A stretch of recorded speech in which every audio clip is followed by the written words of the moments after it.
Thanks for listening to Gossip with Celebrity, brought to you by Celebrity.com. This week, we talk about celebrity divorces and the royals. We end with our weekly feature, The Comments of the Week. The stories, photos, and tweets we talk about can be found at Celebrity.com/podcast under episode 154. Hi, I'm Katie, the founder and editor of Celebrity.com, and I write as Celebrity. And I'm Chandra. I'm the head writer for Celebrity, and I write as Kaiser. So we've been off for 2 months, which it's the longest we've taken off since we started back in January 2019. So thanks for your patience with us and for waiting for a new episode and for listening. It's been nice. I mean, I haven't been really worked up about it. I guess we do have some fans that were complaining, but it happens. Yeah, and I think like a lot of podcasts have schedules and we've just been going for a while. Like we've been slowing down recently in recent months, but I think it's fine if we take a couple weeks off couple months off over the summer. I've been going through some stuff. I got alpha-gal again. So like I mentioned back in podcast 20, I looked it up, which was in June of 2019, that I had alpha-gal, which is an allergy to beef and pork. It's caused by the Lone Star tick. I found a Lone Star tick on me. I ate a ham sandwich and had an allergic reaction. And I knew what it was right away because of my job and because I read health news and stuff all day. So I got it again in May. I found another Lone Star tick on me and I'm like, it's fine. I don't eat beef or pork. I'm fine, you know. But after that, I started getting hives from like my soap, my creams. Like I couldn't eat ice cream anymore. I used to be able to eat dairy. I can't eat dairy. So I had to go mostly vegan. I mean, I can eat turkey and chicken, but I can't eat dairy. And I had to use all vegan skincare and all vegan makeup. Like even glycerin in my mascara makes my eyes red and itchy. So that has been a real journey. It's not been fun, but I haven't had a reaction in several days now. That's pretty good. And you had your dog issues. My dog also had mange at the same time. I went to 6 vets before that was diagnosed. It was 3 different practices, but it was the 6th vet, at the 3rd practice that found it. And I was pissed. I was told that he had allergies, that he had autoimmune disorders. It was heavily insinuated I would have to put him down because he got so sick and so skinny. And now he's fine. He gained like 8 pounds. His skin is fine. His hair is growing back. But I had to like wash everything for, over a month and just wash him every 3 to 4 days. Anyway, it was a lot. Yeah. When I had a dog, we had like a huge flea problem and I just could not get it under control. Oh, I've heard about that. He brought it into the house. I was like flea bombing the house like every other week. It was ridiculous. Well, I know how frustrating that shit can be. So I've dealt with like lice that my kid had and stuff. That was nothing, Yeah. Dogs are something else. But we got that under control. He's doing fine, No, he can't go back to the dog park. I'm not risking that shit again. But we go to the regular human park and we go for walks and it's fine. Thanks for listening to my problems. Yeah, I knew you were going through it, but it's fine. Everything's fine now. Thank you for holding down the fort. Like, I couldn't run this business without you. Holy crap. Like, you do everything. No, I don't. I'm just writing. You're doing all the business stuff. Business. Business. All the business stuff. Like I did Kate. a business. I was thinking of her and the three kids in the She's trench always coat. doing a business. Yeah. I do business. Don't you understand? She had business meetings in a business building. To talk about how what is it? Early years affect business. Yeah, business can help early years. And she used a lot of big words that amounted to Philippines. Uh-huh.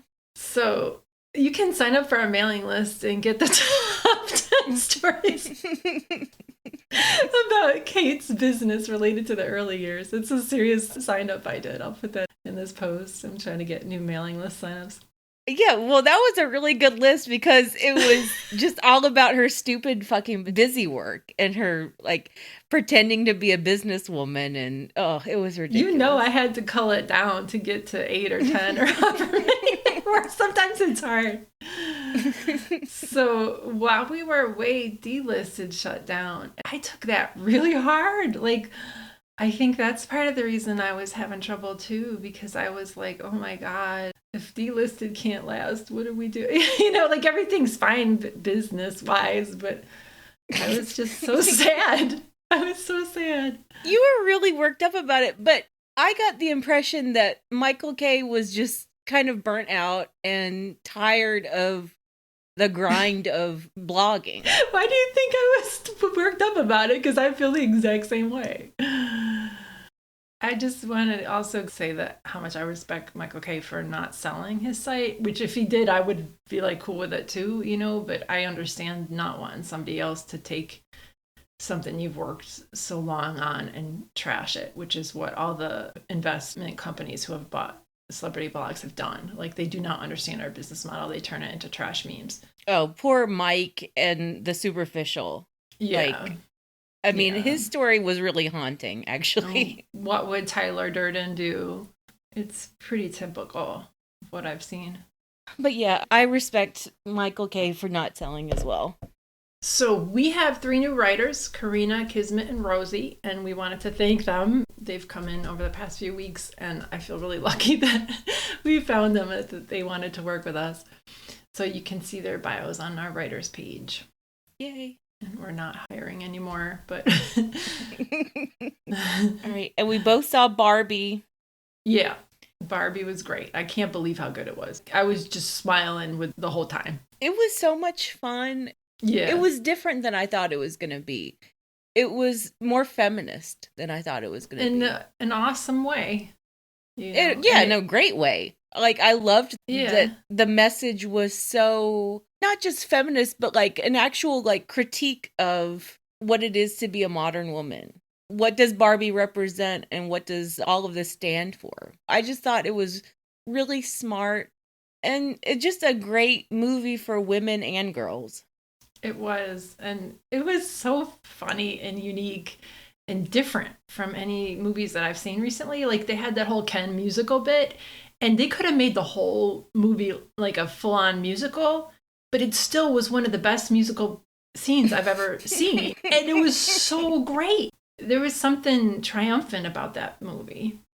I could have actually done with a little bit less Ken. I understand why there was so much Ken and so much Ryan Gosling. And Ryan was great in it. He was great in it, and he's probably going to get Oscar nominated. But I could have done with less of him and more of the Barbies. Yeah. I thought the Barbies were great. I thought Margot was amazing. She really was. Knowing how she put everything together and knowing that like she was the one in the meetings with Mattel. She was the one buffering Greta Gerwig so that Gerwig's vision could get on screen. Like, Margot really deserves so much credit for everything she did.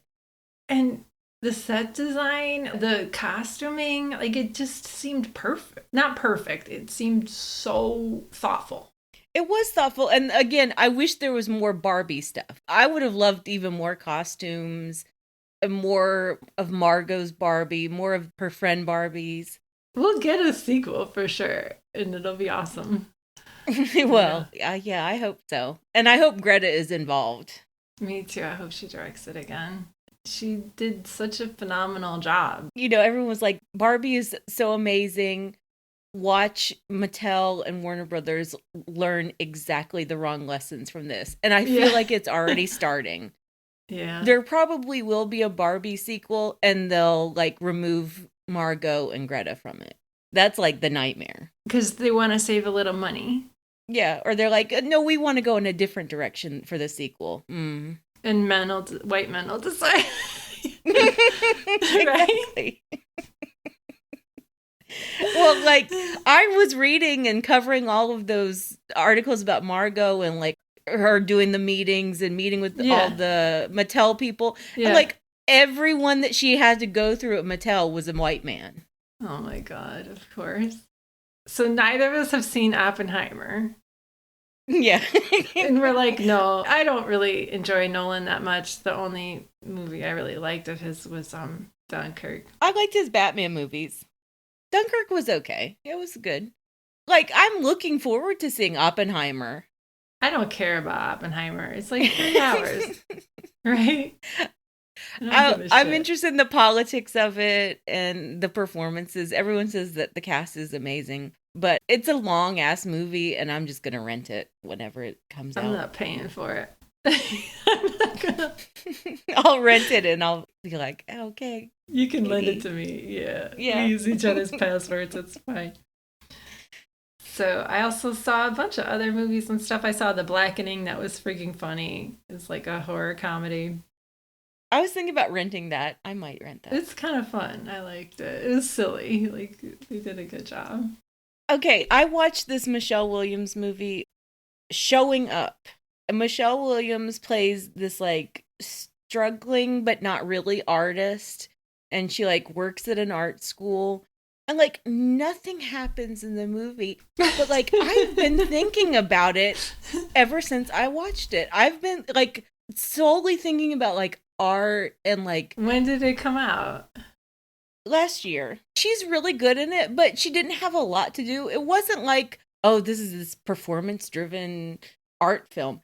It was just an art film about art and artists, and, like, everyone was just kind of, like, quiet and doing their own shit. But I've been thinking about it so much. Do you think it had more of a message, like that artists would understand it or something? Probably. I'm sure it's about how art is subjective. And, like, what I liked about the movie is that at no point did any critic come in and say, this is good art and this is bad art. They didn't explain it. You just kind of, like, watched artists make art. They spent a lot of time of, like, Michelle making these little sculptures or, like, little figures, and they were ugly. Like, I don't know if Michelle was really making that stuff, but it was not great. That was my opinion. But, like, I'm glad that no one in the film said, oh, those are ugly. I'll just, like, throw it out there. If you like quiet art films about art, watch Showing Up and, like, see what you think. Because I've truly been thinking about it for weeks now. Oh, at least it stayed in your mind. Like, Michelle Williams can act, too.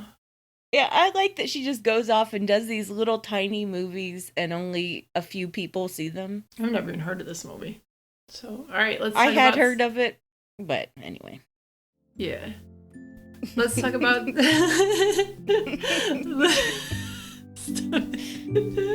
We're all awkward and shit. No, because, like, everyone's like, oh, it's really good. And so I was like, okay, I like art movies. Okay. All right, let's talk about celebrity divorces because we've had a lot this summer. Before we get into that, I wanted to plug our mailing list. So I have the mailing list signups for every one of these 3 celebrity divorces. I'll have like 8 to 10 stories for each divorce. Like, top stories about Ariana Grande's messy affair, you know, top stories about Kevin Costner's divorce. So I'll put those in the post for this podcast. And if you're already on a mailing list and you want one of those, you could sign up and it won't sign you up again. It'll just send you that. So the first divorce that we were going to talk about is Kevin Costner and Christine Baumgartner. Now, she filed for divorce from him after 19 years this May, and they have a little bit of an age difference. He's 68 and she's 49. They've been together since the 90s, and they have 3 teens.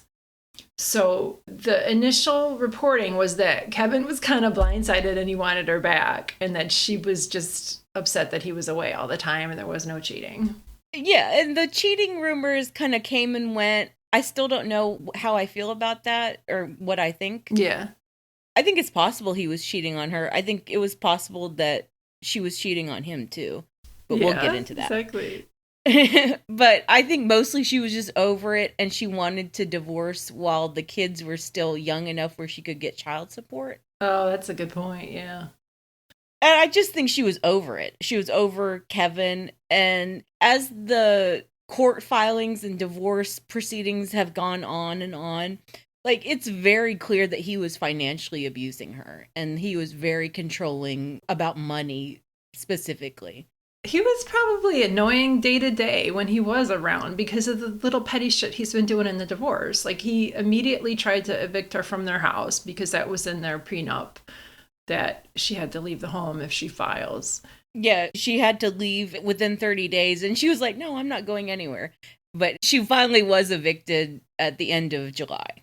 And she's in the staff house on his property. He's got a bunch of other properties, like he can't, whatever. And then she's kind of done some boss moves. Like, she charged $95,000 on his credit card for lawyers and a forensic accountant. She asked for almost $250,000 a month in support, and then she got $129,000 a month. Yeah, and she got $1 million up front because of the prenup. Ooh, I didn't know that. That $1 million was supposed to, like, help her buy another house. She's gone to the court and said, no, I'm not going to immediately run out and buy a house, not until I know what I'm getting in this divorce settlement. You know, I need to have all this stuff established. And Kevin Costner's like, I'm not giving her anything. This dude is worth over $100 million. She is the mother of 3 of his children, minor children, and he's like nitpicking her. Well, I understand that he doesn't want to see the prenup nullified, but the prenup was garbage, and they've been married for nearly 2 decades. Like, give her a divorce settlement, dude. Yeah, he's being really cheap, and he's kind of making everybody realize why she divorced him. And I feel like even though Christine had her ducks in a row when she filed for divorce, she's already getting hosed. Like, the judge is not on her side. And given everything Costner's done, how much you want to bet that he had a hand in which judge they got and stuff? Or his lawyer helped that, you know? Exactly. It's starting to remind me of the situation with Angelina and Brad and the judge Angelina had to go to the California Supreme Court to basically overturn Brad's specific judgment. You know, it turns out that the lawyer was in league with Brad's lawyers and all that stuff. Yeah, it would not surprise me at all if there was a very similar situation here with Costner. Me either. And then the kicker was when Christine was seen in Hawaii vacationing with one of Costner's male friends. And she conveniently got papped doing that, too. Apparently the guy is a neighbor as well. So with Costner away, you know, for a big chunk of the year every year, you know, Christine is like hanging out with all the good looking neighbors, and the neighbor just got a divorce too. Oh, for real? Okay. Uh-huh. That's awesome. So we're rooting for her. We hope she gets a nice chunk. So Sofia Vergara and Joe Manganiello are also divorcing. They've been married 7 years. He's 46 and she's 51. She has a grown son. And we heard that he decided he wanted kids, and that's why they split up. And you wrote that in a story before the news came out, that was one of the reasons behind their breakup. And I was like, oh, could you take that out? Because people are going to get offended at that. And you're like, sure, no problem. And then like a day later, you were right. Well, first of all, I'm usually right. But yeah, you often are right. I didn't even feel like what I wrote initially was all that bad. I was just like theorizing. I was like, you know, he doesn't have any kids. He's at that age where he's starting to think about the fact that he doesn't have any kids. And you were totally right. That happened. Plus, that's always a thing with Sofia. Like, that was the last guy's issue, too, is that he wanted to have babies with Sofia, and, like, he turned out to be a fucking psycho. He was a psycho, Nick Loeb or whatever. Yeah, and if you sign up for our mailing list, you can get the I think Sofia and Joe's divorce isn't going to be super dramatic. Like, she's even letting him keep her dog because the dog loves Joe so much. Yeah. The dog is named Bubbles, and like in every photo of Sofia and Bubbles, you can tell that Bubbles fucking hates her.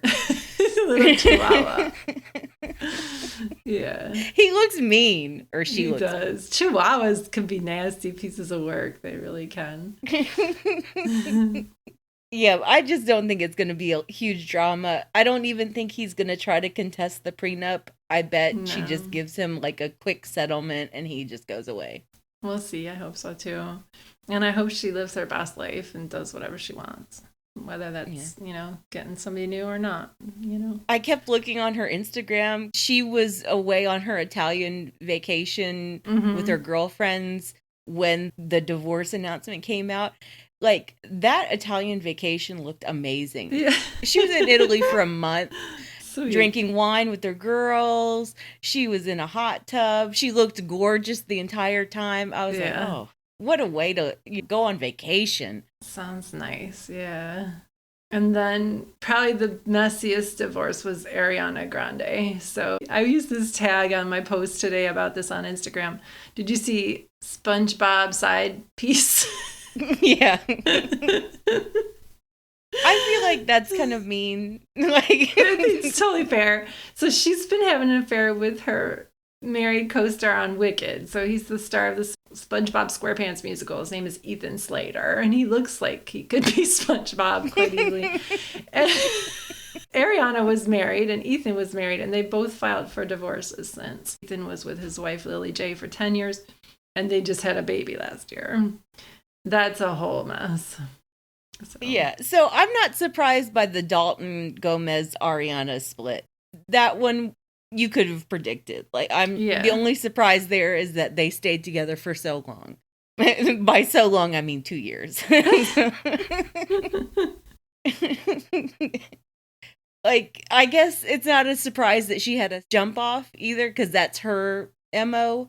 I don't think anyone realized that it would get this messy, though. That he would be married with the baby at home and that his wife would not go quietly. So she's been talking to the press.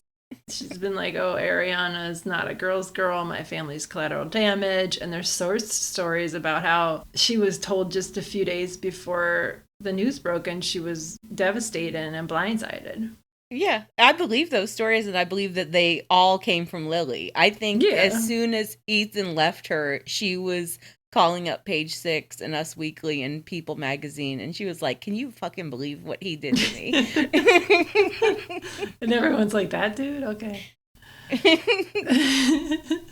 Like, last week was crazy because there were those two competing sides doing a briefing war to People Magazine and all these other outlets. And Ariana's people must have been furious that Lily wouldn't shut up and just let Ariana dictate the whole narrative of this relationship. Ridiculous. It was amazing. She's really showing her whole ass with this. And she was friends with them and knew them both and liked posts where Ethan was praising his wife. And yeah, reportedly Lily visited the set of Wicked in London. She brought the baby. She let Ariana hold the baby. Oh, God. Ew. It's bad. Well, I kind of think that they probably will break up pretty soon if they haven't already. Oh, yeah. And you've been reporting on the fact that there's kind of spending time apart and he's in New York and she's in LA or something like that. And yeah, so that came out this past weekend. It was from Ariana's people, and she was like, you know, she's going to LA. They haven't even seen each other in a few weeks. He's in New York trying to figure this thing out with his wife. It just felt like, you know, she's kind of washing her hands of this, and Ethan needs to come crawling back to her. Yeah. And I don't think he is. Not right now, but we'll see. I bet it's over, but we'll see what's happening with them. All right, let's talk about the royals. So we wanted to do a plug for Omid Scobie's Endgame book that's coming out in November, and we're really looking forward to that. He's such a good writer. I really liked Finding Freedom.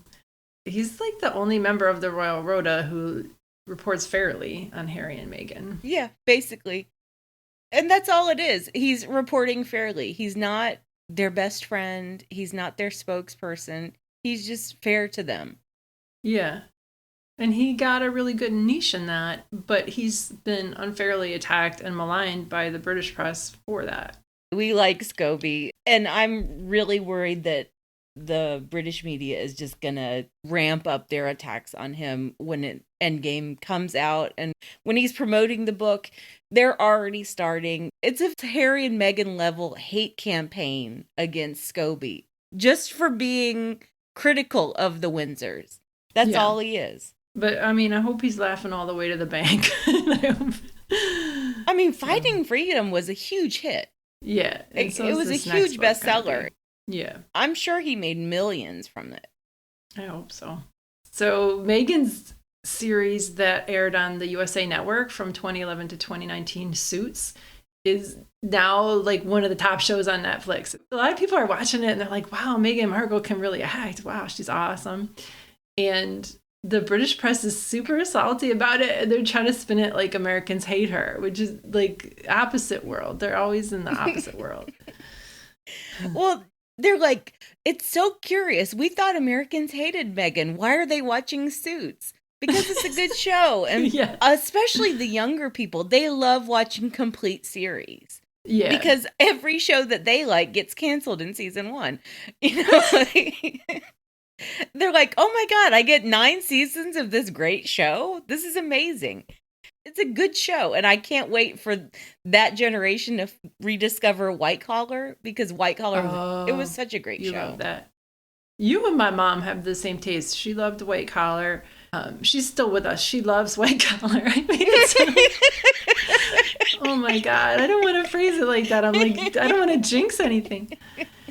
So, but she watched Suits, okay? And I've said this on the podcast already, but I remember the first time I saw Meghan on screen, because I was watching Suits with her, and it was before Meghan met Harry and before we knew she was going to meet him, obviously. And I was like, ooh, who is that? Like, she had such presence on screen. And I'll be honest, I was a little jealous of her. Like, I saw her and I was like, ooh, she's fabulous, you know? And she just has that. Well, I remember her guest starring on an episode of Castle. Oh, like okay. That's a real old school reference for Meghan Markle's acting career. She was the bad guy. She ended up being the murderer on that show, and she was great in it. Spoiler. It was like 15 years ago, but sure. Yeah, she's got a real presence. So we just got a new video of Harry and Meghan in their courtyard. They were congratulating the winners of the Responsible Technology Youth Power Fund. So they were calling up young people who'd done work in technology and in cyberbullying. And it was super cute. They're just sitting in their yard, you know, talking to people. And as you wrote, they look rich and happy. They do.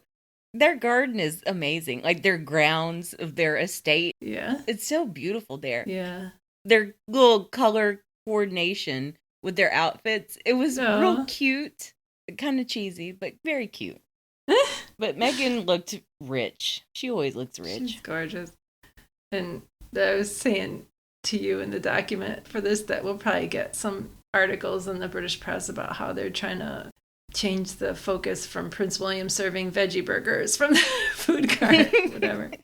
And I pointed out that the royal press in Kensington Palace, they're already trying to bury the veggie burger story because turns out the whole thing was fucking staged, and they tried to act like, oh, you know, William just surprised these random people. He didn't. They knew they were meeting Prince William.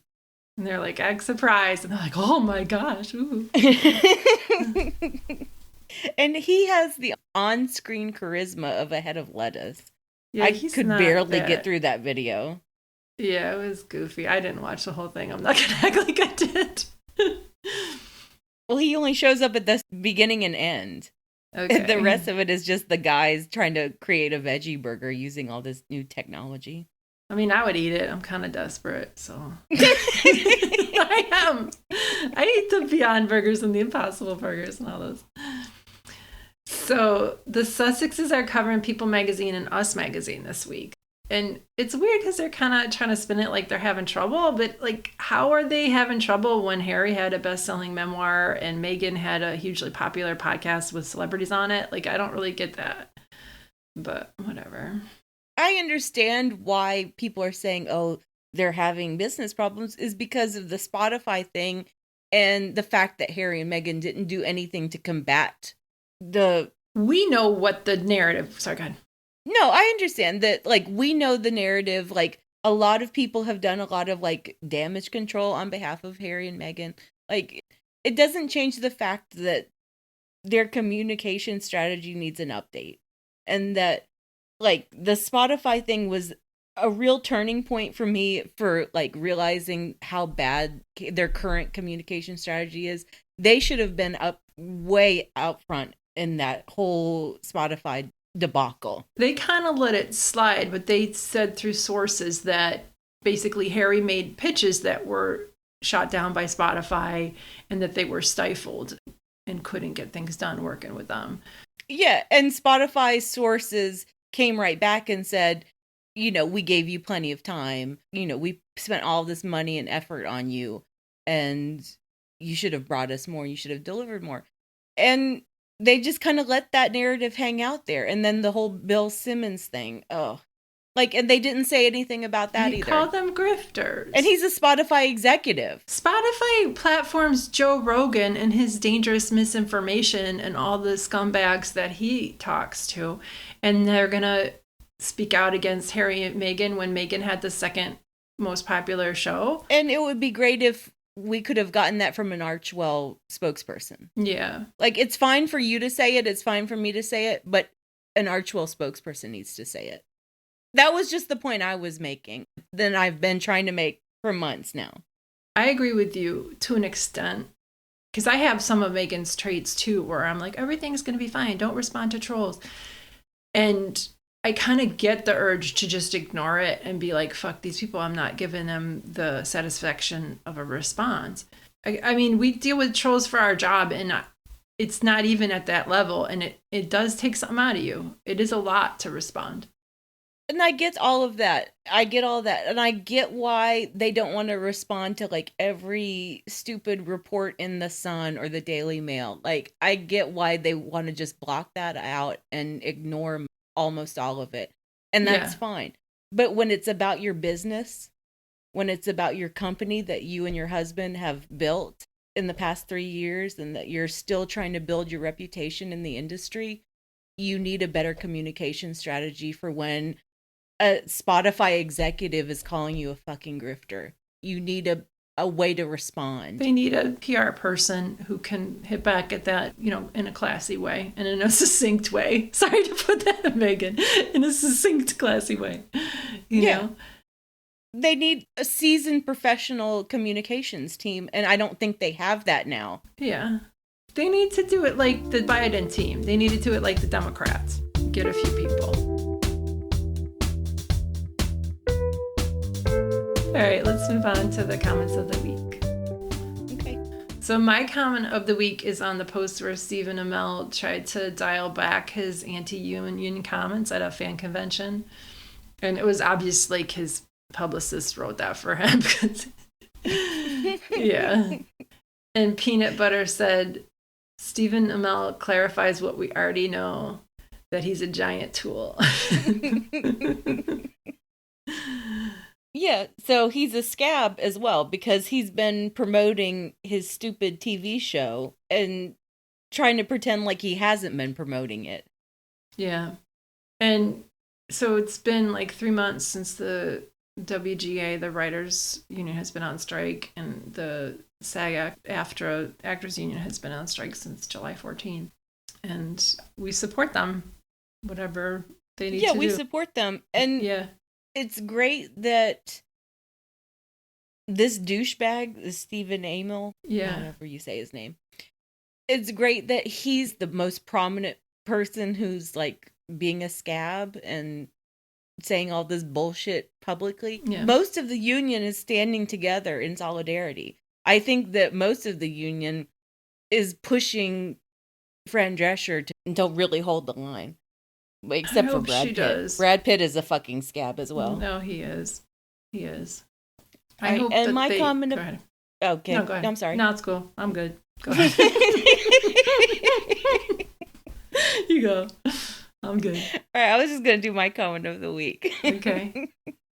My comment of the week is from the big story about Donald Trump finally getting fucking indicted over January 6th. Yay! 4 felony indictments, or 4-count indictment. It's amazing. Even though he should be charged with treason and murder and attempted murder. But still, this indictment is good. I made you take something out of that post, too. You said they should all die or something. What did you say? They should all get the death penalty. They should get the death penalty. Every one of those fucking insurrectionists should fucking get the death penalty. Donald Trump too.